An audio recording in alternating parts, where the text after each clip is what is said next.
I was surprised at the choices Lampard made in terms of the way they set up. Completely. I mean, I think City were that good that they were almost unplayable for anyone who could have faced them. However, you're right. I think Lampard got it completely wrong. I spoke to Thiago Silva after the game. He said maybe the approach to the game was wrong. There was too much space between the defence and the midfield. Why on earth would you play Mason Mount and Kovacic in a game like this with Conte, who in the end who didn't have a good game? Who would you have played? Jorginho? Oh, yeah, of course. You need to be solid in front of your back four. You just cannot. Kovacic and Mount were so high on the pitch at times. You were wondering what's going on. Conte was left against 1, against 2, against 3, against 4. They were overrun in midfield. That's where they lost the game. It was so bad, and I'm very, very surprised and shocked that Lampard didn't change anything in the first half defensively, but certainly even at half time, because even if you're 3-0 down, at least do something a bit different. And they just didn't do that. For me, he got everything wrong from his lineup, and then all the changes, all his lack of reaction during the first half. He was so quiet. I was sat behind him. He was so quiet. It looked like he was knocked out by the City's brilliance in that first half. I got what he was trying to do with playing Timo Werner up front. I don't necessarily agree with it, but whatever. But I was surprised, as you said, that Augie, he didn't. City kept running through the middle. Why not just tighten up, defend narrower, and at least make them go around the sides? At least try to vary things up, try to give them a different look. And inevitably, I mean, some outlets are already reporting straight away after the final whistle, his situation at Chelsea is under review. I'm going to ask you, should it be under review?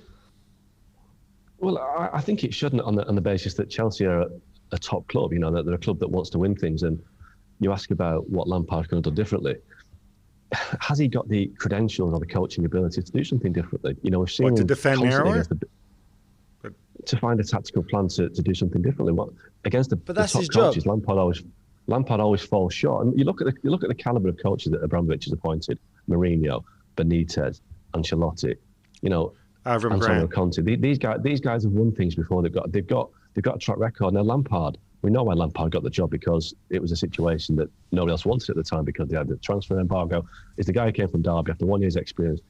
Does he have the coaching ability to make a difference against Pep Guardiola, against Jurgen Klopp? And I'm not sure he does, because I haven't seen it. I haven't seen any evidence of Lampard coming to a game with a tactical plan to change things. Now, he's got a massive 2 weeks. I mean, we can discount the game against Monaco in the FA Cup because he'll win that, but is Lampard capable of going on the training ground, getting a group of players together, top players, and saying, we're going to do it differently, we're going to work on this plan? I've not seen any evidence that he has, and that's why I think he's under pressure, because Chelsea need a coach who can work with the best players, and while Allegri and Tuchel are available and waiting for jobs, Lampard's under pressure.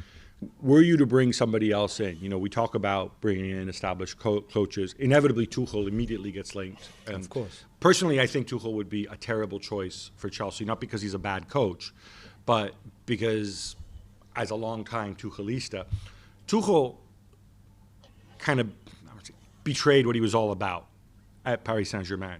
And he did that out of necessity because he felt he needed to win, and he felt he couldn't be the coach he was at Mainz and the coach he wanted to be at Borussia Dortmund. Okay, yeah. So bringing in Tuchel as like a man-manager type, like it was at Paris Saint-Germain, is not going to help Chelsea. I just want to be very clear on that. Not at the expense. You bring in Allegri, then you got to start thinking about money and signings, and do I do his track record with young players? Isn't that great? They've gone down this road. I think they need to stick with it, and they need to judge Lampard's ability to learn from the mistakes that he makes, that everybody makes. Yeah, but you don't spend 250. You don't give Lampard those players to sack him 6 months later. Precisely. It's not. It's crazy. Okay. Other than that, you sack him in the summer. You bring Allegri in, and then you spend those 250 million, and then you're happier. Right. No, except if you bring in Allegri, you probably need to spend a little more money than at that point. Yeah, but is the reality. See what I mean? You don't go and sack him 6 months after giving him that team. Well, thank you very much for watching ESPN on YouTube. For more sports highlights and analysis, be sure to download the ESPN app. And for live streaming, premium content, and let's not forget as well, ESPN FC 7 days a week. Subscribe to ESPN Plus.